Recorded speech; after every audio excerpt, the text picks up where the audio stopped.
एक दफा हकली नामी बादशाह की बेटी की शादी बड़ी धूमधाम से हो रही थी। दूल्हा बारात के साथ आ रहा था।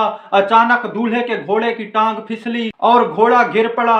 घोड़े के गिरने की वजह से दूल्हे की एक टांग टूट गई। बराती टूटी हुई टांग के साथ दूल्हे को ले तो आए, लेकिन बादशाह ने माजूल लड़के को अपना दामाद बनाने से इनकार कर दिया और अपनी बेटी की शादी अपने दोस्त के बेटे से करवा दी और इस शादी को हादसाती शादी का नाम दिया गया। इस तरह हादसाती शादियों का कभी खत्म ना होने वाला सिलसिला शुरू हुआ था। हादसाती शादियों के सिलसिले में पैदा होने वाले बच्चों को हादसाती बच्चे कहा जाता है और ये बच्चे बड़े होकर कोई ना कोई हादसा करते रहते हैं। हर वो नाकाम आशिक हादसाती शादी के इंतजार में होता है जिसे लड़की के वालिदैन गुर्बत की वजह से अपनी बेटी का रिश्ता नहीं देते। सेम इसी तरह कुछ ड्रामे में दिखाया गया है। इब्बी अपनी शादी पर कुछ इस तरह तैयार हुआ जिसे इब्बी के वालिद देख कर बर्दाश्त ना कर सके और उनकी हरकत कल्ब बंद हो गई।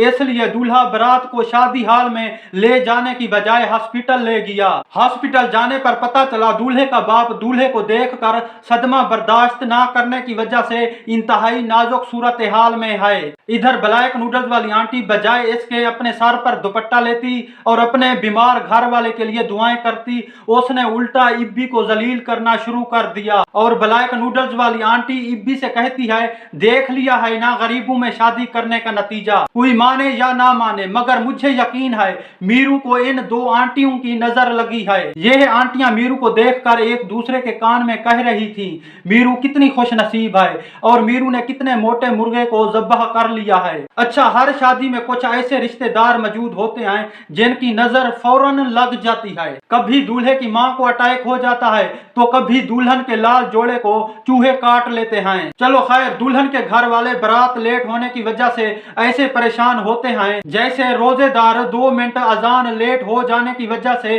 परेशान हो जाते हैं। दूसरी तरफ गरीब बरातियों को खाना खाने की जल्दी होती है और काजी साहब ने निकाह के बाद किसी के घर दम करने जाना होता है, इसलिए सब लोग दुआएं कर रहे थे जल्दी से मीरू का निकाह हो जाए ताकि हमें खाना खाने को तो मिले। वैसे शादी पर आए हुए बेचारे मेहमानों की बात भी ठीक थी, क्योंकि मुझे पता है कुछ लोग ऐसे भी होते हैं जब वो किसी की शादी के बारे में सुनते हैं तो वो 2 दिन पहले भूख हड़ताल कर लेते हैं ताकि शादी का खाना ज्यादा अपने पेट में ठोक सकें। चलो खैर, आगे बढ़ते हैं। मीरू के सारे रिश्तेदार इब्बी को कॉल कर रहे होते हैं, लेकिन इब्बी का मोबाइल गरासी प्लाट में घास चर रहा होता है। सिद्धू पर्दे के पीछे छुप छुप कर मीरू के मुंह का आखिरी दीदार कर रहा होता है। मीरू सिद्धू को पर्दे के पीछे छुपा हुआ देखकर सिद्धू को अपने पास बुला लेती है और एक बार फिर सिद्धू के जख्मों पर नमक का छिड़काव करते हुए कहती है, आओ आखिरी बार सेल्फी ले लो, क्या पता बाद में मौका मिले या ना मिले। सिद्धू भी मौके का फायदा उठाते हुए